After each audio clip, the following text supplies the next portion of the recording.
안녕하세요, 여러분. 굿모닝 행정을 진행하는 여러분의 영디 최영입니다. 자, 우리 오늘 조직 관리론으로 조직론을 딱 마무리하려고 합니다. 조직 관리론은 조직을 관료제의 형태에서 타입관리제로 바꿀 수 없을 때 조직을 관리하는 기법만 좀 변화시켜도 우리가 개혁을 이뤄낼 수 있다는 내용을 가지고 설명했던 거 기억하시죠? 그렇게 어려운 내용들이 아니어서요. 각각의 관리 기법들의 특징만 잘 구분해 주시면 쉽게 정리를 하실 수 있을 것 같습니다. 자, 우리가 오늘 보려고 하는 기법은 바로 MBO 기법입니다. 목표 관리 기법이죠. 목표 관리 기법은 하향입니다. 아니, 상향입니다. 그죠? 관리자가 일방적으로 목표를 설정하는 게 아니라 조직의 하급자들이 스스로 오브젝티브를 정해서 그 오브젝티브를 제안하고 그걸 달성하기 위한 노력들을 진행하는 거기 때문에 제가 하급자의 참여를 수반하는 상향식의 접근 방법이다. 이런 얘기 진행했고요. 이게 지금 보시는 14번 선지입니다. 발달 과정에 대한 내용은 가볍게 한번 읽어보시고요. 중요한 건 운영 과정과 특징에 대한 건데 이미 오브젝티브를 설정한다는 내용을 통해서 꽤 자세하게 그 내용들을 정리를 했었습니다. 그래서 우리가 얘기하는 이 오브젝티브의 특징, 오브젝티브는 정말 양으로 계측될 수 있는 엄청 단기적인 형태의 목표이다. 그래서 목표가 계량적이고 단기적으로 설정된다는 이 부분이 굉장히 핵심이라고 이야기를 했죠. 그래서 여기 나와 있는 이 계량, 단기적 이렇게 두 가지의 특징 가지고요. 제가 15번 선지를 구성했습니다. 효용과 한계 파트 뭐 너무 잘 하시는 내용들이기 때문에 한번 쭉 읽어봐야 될 것 같고요.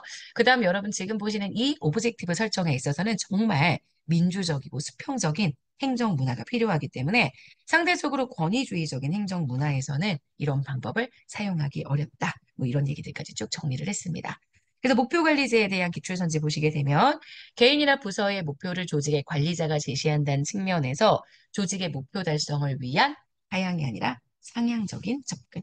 그러니까 조직의 목표를 조직의 관리자가 제시하는 게 아니라 하급자가 제시를 합니다. 하급자가 제시를 하니까 당연히 이에 대한 것은 상향적인 접근으로 나타난다. 이렇게 보실 수 있겠죠. 자, 그 다음 조직 발전 기법으로 한번 가보도록 할까요? 조직 발전은 행태주의 기법을 사용한다라고 얘기했습니다. 조직 구성원들이 가지고 있는 어떤 역량을 개발하기 위한 거예요. 그래서 구성원들의 잠재력을 최대한 개발해주기 위해서 어떻게 하느냐? 조직 구성원들의 성장 욕구를 가정하고요. 그 성장 욕구 하에서 계획적인 개입을 통해 형태를 변화시키고자 하는 그러한 것들이 특징이라고 얘기를 했죠. 그래서 이러한 변화를 시키기 위해서는 반드시 전문가가 뜩 들어와야 됩니다. 조직의 생산성을 높이기 위해서는 조직의 관리자가 문제가 있구나 진단을 해요. 그러고 나면 행태가 전문가를 투입하죠. 그래서 행태과학 전문가가 정말 의도적으로 변화를 시키기 때문에 앞에서 봤던 MBO에 비해서는 하향식의 개혁 방안이다. 제가 이렇게 정리를 했었죠. 18번 선지가 이렇게 구성이 될 거고요. 자, 그 다음 주요 기법들이 중요하다고 했습니다. 그 주요 기법 중에 가장 대표적인 게 감수성 훈련이었죠. 외부와의 타단된 상황에서 인위적인 상황에서 사람들과의 접촉을 통해 상대방을 이해하는 능력을 높이는 거기 때문에 여기 가지고 설명을 해봤습니다. 타인에 대한 관심과 상호작용을 통한 이해, 이걸 강조하는 것은 감수성 훈련에 대한 내용이어서 이 감수성 훈련에 대한 부분들이 바로 19번 선지를 진행하게 된다. 19번 선지로 구성이 된다. 이렇게 얘기를 했죠. 그래서 여러 가지 훈련들이 있습니다. 관리망, 태도조사, 팀빌딩, 과정 상담, 역할 연기. 근데 그 중에서도 감수성 훈련과 아까 봤었던, 우리 어제 봤었던 블레이크 버튼의 관리망 훈련, 이 두 가지가 가장 중요한 기법이라고 이야기를 했었습니다. 효용과 한계에 대한 얘기 쭉 나와 있는데 장기적인 관점의 조직의 건전성을 개선할 수 있다는 거. 하지만 시간도 많이 들고 그리고 구조적 기술적인 측면을 경시한다는 문제가 있죠. 자, 그래서 여기 있는 요 기출선지의 내용은요. 바로 요거입니다. 조직 발전의 기법인 감수성 훈련은 갈등과 상호관계에 관련된 능력을 개선하기 위한 목적으로 사용될 수 있다. 이렇게 보게 되죠. 자, 그 다음 우리가 봤었던 방법이 바로 TQM, 총체적 품질 관리. 예시를 정말 잘 기억해야 돼요. 고객의 만족이라는 걸 굉장히 중요하게 생각해서 일단 한번 시범적으로 개선안 도입해보고 성공적이면 그때 조직 전체에 도입합니다. 그렇다라고 한다면 좀 점진적인 개선 과정을 반복할 수 있다. 이렇게 이야기를 해줄 수가 있었고요. 가장 핵심 목표가 조직의 고객 관점이라는 거. 그래서 고객의 관점을 통해서 소비자들에게 만족을 주어야 하기 때문에 시민 요구에 대한 대응성이 굉장히 중요하다. 이렇게 얘기했고요. 특징을 딱 들어가도 고객 중심의 서비스. 고객이 서비스가 중간에 바뀐다고 생각하면 안 되기 때문에 애초부터 사전에 설정되어 있는 기준을 통해 애초부터 사전에 설정되어 있는 기준을 통해 고객이 원하는 서비스를 제공해야 한다. 그래서 서비스의 일관성을 유지하는 게 너무 중요하다고 했습니다. 그래서 이걸 가지고 21번 선지를 구성했고요.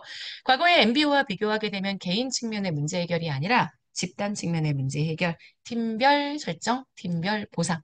그래서 얘도 마찬가지로 상향식의 작업 과정이라고 얘기를 했습니다. 고객 관점이 너무너무 중요하다라고 이야기를 해줄 수가 있기 때문에 지금 뒤에 페이지 보시면 MBO와 TQM이 어떻게 두 개가 다른지를 쭉 설명하면서 효용에 대한 내용을 통해 고객의 반응에 근거해서 서비스를 제공하기 때문에 행정에 대한 대응성이 높아진다. 제가 이렇게 정리를 했죠. 요거 가지고요. 22번 선지도 한번 구성을 해봤어요. 효용도 있지만 한계점들도 나타나게 된다는 거 너무 양적인 목표 때문에 질적인 목표를 경시할 수 있고 고객의 목표가 너무 다양하다는 것도 문제가 될 수 있다. 제가 이런 얘기들을 쭉 드리면서 이 TQM에 대한 설명들을 정리했습니다. 자, 그 다음 그 뒤로 넘어가게 되면은요. 뒤로 넘어가기 전에요. 여기 나와 있는 요거 한번 봐야 되겠네요. TQM이 자, 왔습니다. TQM이 팀 단위의 활동을 바탕으로 한다면 MBO. TQM은 총체적 품질 관리, MBO는 목표 관리 기법이니까요. 팀 단위의 활동이냐 개별 활동이냐의 차이점들 보실 수 있다. 이렇게 정리할 수 있겠죠? 자, 그 다음 전략적 관리 들어갑니다. SWOT에 대한 내용이고요. 전략적 관리는 조직에 지금 처해져 있는 환경. 조직에 처해져 있는 외부의 환경을 위기로 볼 것이냐, 기회로 볼 것이냐, 조직 내부의 역량, 강점을 살릴 것이냐, 약점을 줄일 것이냐, 요걸 가지고 전략적인 기법들을 사용해야 한다라고 얘기했고요. 이게 결국 SWOT라는 기법을 통해서 나타나게 된다라고 얘기했습니다. SWOT는 기출 비중이 높은 편은 아니지만 그래도요, 바로 요거. 조직 내의 내적인 특성과 외부적인 환경 조합에 따라서 맞춤형의 대응 전략을 설정하기에는 굉장히 도움이 된다. 제가 이런 얘기들을 쭉 정리를 했죠. 그래서 SWOT의 이 표, 요거는 최근에 굉장히 중요해지고 있기 때문에 꼭 보시라고 말씀을 드렸습니다. 외우시는 게 그렇게 어려운 내용은 아니었어요. 자, 그 다음 페이지 넘어가시면 리엔지니어링 아시겠지만 이거는 조직에 다른 거 안 바꿉니다. 절차만 바꿉니다. 절차의 혁신을 통해서 업무 프로세스를 바꿉니다. 근데 그게 나중에 정말 조직의 구조와 문화까지도 변화시킬 수 있을 그런 내용이 되기 때문에 일단 빈칸은 리엔지니어링에만 제가 넣었고요. 요거는 가볍게 읽어보시라고 얘기했죠. 그 다음 제일 마지막에 중요한 게 뭐니 뭐니 해도 균형 성과표죠. 균형 성과표에 대한 얘기를 하기 위해서 제가 성과 관리가 무엇인지에 대한 이야기를 했는데 이건 사실은 1장에서 최근에 행정 조직이 성과를 강조하고 있다는 내용을 통해서 설명을 했던 부분이기도 합니다. 이 성과 관리를 위한 지표가 바로 균형 성과표.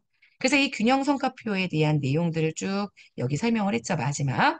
균형 성과표는 기업의 장기적인 전략을 통해서 만들어진 성과 지표라고 얘기를 했고요. 이 성과 지표가 너무 중요하기 때문에 성과 지표의 전반적인 특징들을 보시자고 얘기했습니다. 요거 가지고 제가 25번 선지를 구성을 했고요.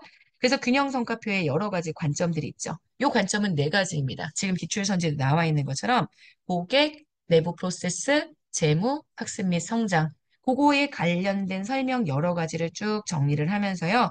균형 성과표의 구성 요소와 4대 관점 얘기를 했습니다.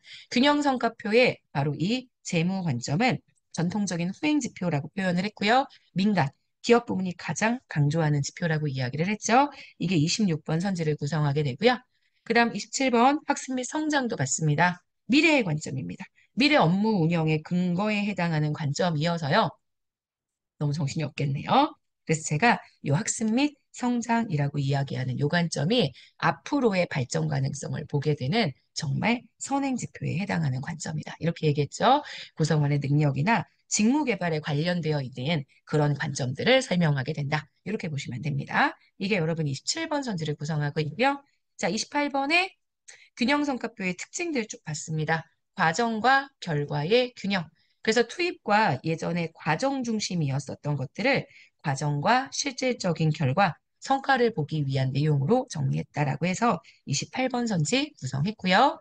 그 다음 균형 성과표를 만약에 정부 부문에 적용한다라고 얘기를 한다면 고객 관점에 대한 적용은 어떤지, 재무적 관점에 대한 적용은 없는지, 업무 처리에 대한 관점은 어떤지, 당연히 학습 및 성장에 대한 관점은 어떤지 이런 얘기들을 했고요. 균형 성과표의 업무 처리 관점을 만약에 정부 조직에 적용을 한다면 지금 보시는 정책에 대한 결정, 그다음 집행 과정, 그다음 조직의 시스템 이런 것들을 포괄하는 넓은 의미로 사용될 수 있다. 그래서 균형성과표의 가장 큰 의의, 이걸 마지막으로 정리했습니다. 그러니까 보면 이 균형성과표는 과거의 성과지표들과 많이 안 다릅니다. 기존의 목표관리 기법이나 총체적 품질관리 기법이나 비슷해 보이는 것들이 있기는 있지만 과거의 성과관리 체제보다는 훨씬 진화되어 있는 여러 가지 모형들을 고려하는 균형적인 종합 모형이기 때문에 제가 이 모형을 자세하게 익히시는 게 굉장히 중요하다. 이런 얘기들을 마무리하면서도 정리를 했었죠. 자, 여기까지 보시게 되면 우리 인재 균형 성과표에 대한 전반적인 내용까지 봐서 3장의 조직 관리로는 다 마무리가 됩니다. 중간중간에 영상이 좀 끊겼을 것 같은데 여러분 너그럽게 양해해 주시고요. 자, 이렇게 해서 3장 잘 마무리했으니까 우린 다음 시간부터 4장 인사행정론 들어가도록 하겠습니다. 본래 내일 토요일 보강이 예정이 되어 있었는데 학원에서 촬영자가 없다고 얘기를 해서 토요일 보강이 불가능하게 되었습니다. 그래서 다음 월요일 수업부터 우리가 다시 인사행정부터 진행을 할 거고요. 오늘 저녁 때 복습 테스트가 올라갑니다. 마찬가지로 이번 주간은 이 테스트 3개에 나누어서 제가 토요일, 일요일, 월요일 유튜브로 올리도록 하겠습니다. 여러분, 오늘 하루 정말 여러분 거고요. 저희는 내일 아침에 만날게요. 여러분, 안녕.